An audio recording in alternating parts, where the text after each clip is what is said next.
Hi, this is Greg Solzik, and I'm completing my final case study for EDL 853, when a student's rights are wronged. So just to give a general idea about the context of the case study, we're in Nottingham High School, which is the only high school for the greater Dover community. The high school was built in the 1950s. It hosts around 3,200 students.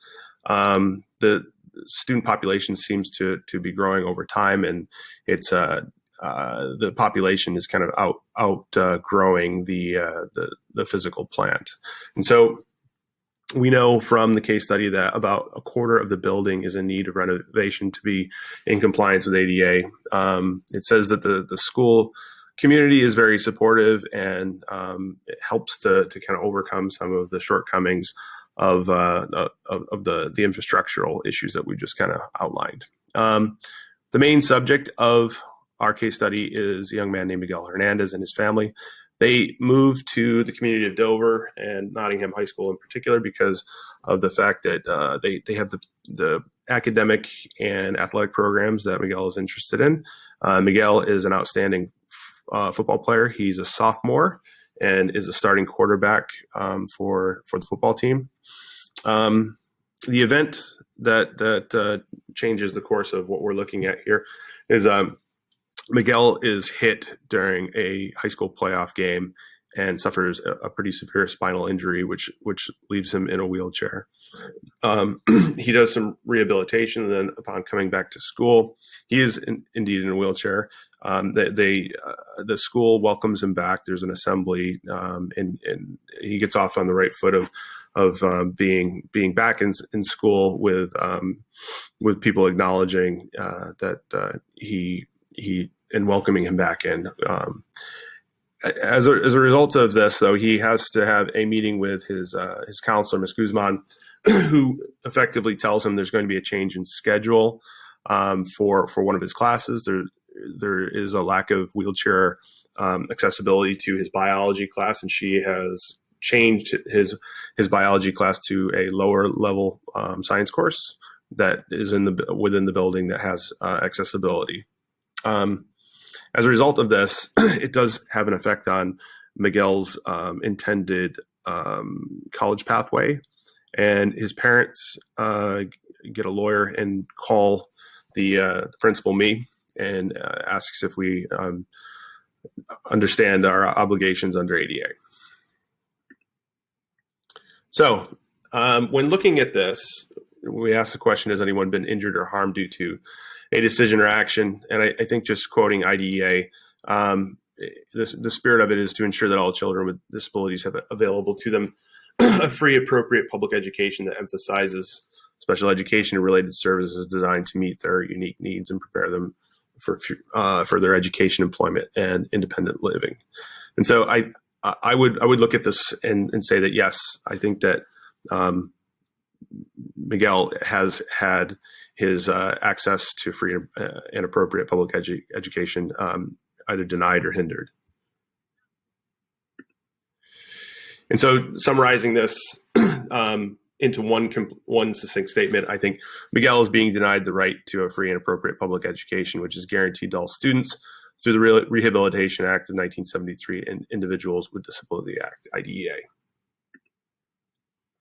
And synthesizing the facts, when Miguel returns to school in a wheelchair, he's placed in a lower level science class due to the lack of equal access to the building where the biology class is located. This change in schedule took Miguel off his intended college pathway. And that's where we see the denial of the appropriate access to education. So the people who are involved, again, Miguel and his family, Ms. Guzman, who's the school counselor, Dr. Harvey, the superintendent of Dover Schools, and myself, the principal of Nottingham High School. Again, we're in Nottingham High School in Dover. Seems like a fairly large district, but doesn't say within the case study if it is rural or urban. The program, this is public school. He's in grade 10. And again, we're looking at the biology class that's needed for the college pathway that he has chosen. So to review and prioritize, could the conflict situation or decision be damaging to stakeholders or to the community? Well, I think, again, when we take a look at the main stakeholder involved with this particular context, this is Miguel himself, and it's obvious that denying him the right to that biology class does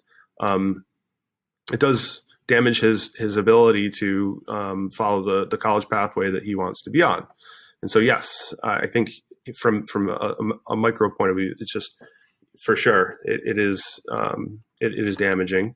It's also damaging, I believe, to the community as a whole, because it's never good to be out of compliance with the law, and you want to ensure that all members of the community are being treated equally and given what they need to do to be successful. So, what individuals and groups have an important stake in the outcome? I think, again, Miguel, obviously, but when looking at this from a larger point of view, the whole school does, because when one person is being denied the right to free and appropriate education, it inevitably has ripple effects on the entire community. Have all the relevant stakeholders been consulted?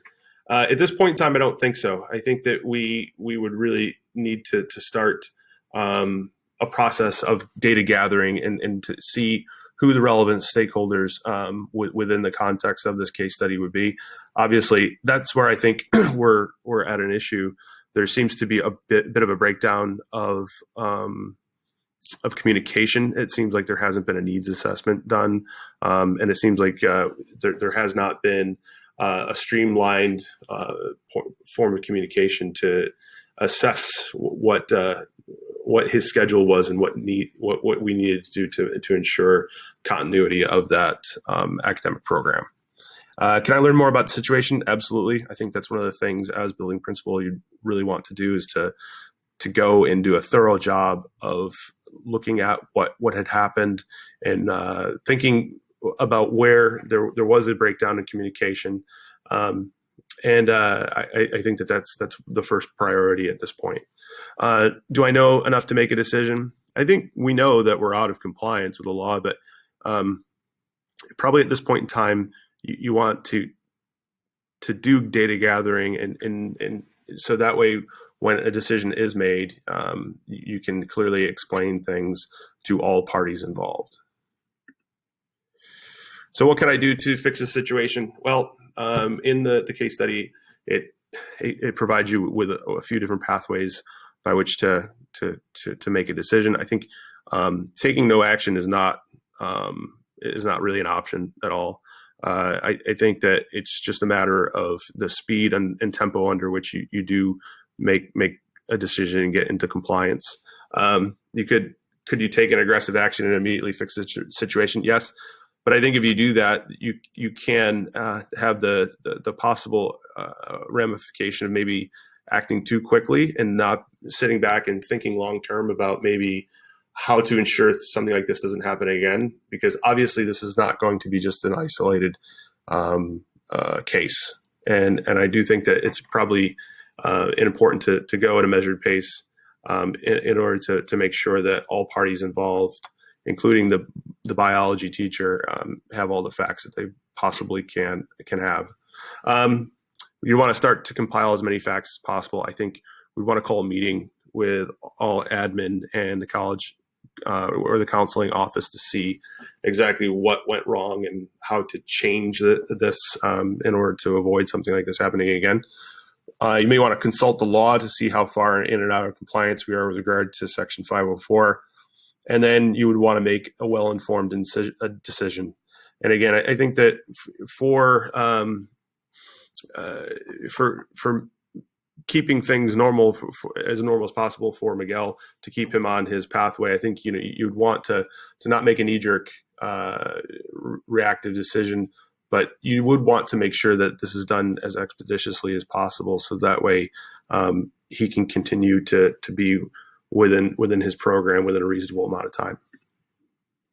Again, evaluating the options, I think that the law is pretty clear, and I don't think it's a matter of not being following the law and being in compliance. I think it's just a matter of the pace and tempo under which the decision is actually made. But again, I think that your option is just to get into compliance, but how you go about doing that, I think is really the nuanced piece to this. All right. So again, choosing the best option, I think, what you need to do is get in compliance with FAPE and IDEA. But I do think, you'd want to ensure that there is clear communication with the biology teacher, as there may be a need for a change in room assignment. And so again, no teacher wants to see an administrator come in mid-year and tell them that they have to move their physical space. I think that this is probably what the eventual outcome is going to be, because there's no way you're going to just come in and totally mid academic year and have a major construction project happen. And so you'd want to make sure that communication was clear and there was an understanding that this is something that we have to do. All right. I think this needs to be done immediately, and there should be a meeting with Superintendent Harvey to discuss changes to the physical space in order to get in compliance with ADA, ensure future rights to free and appropriate education are not broken in the future. And again, I think that you could see this as an opportunity to reflect on where we're at within the physical space of the school, and just say, there's 3,200 students. This is not going to be a lone isolated incident, and that we need to get into compliance. And we just need to figure out what the best way is to do that moving forward. And those are my references, and thank you very much for watching.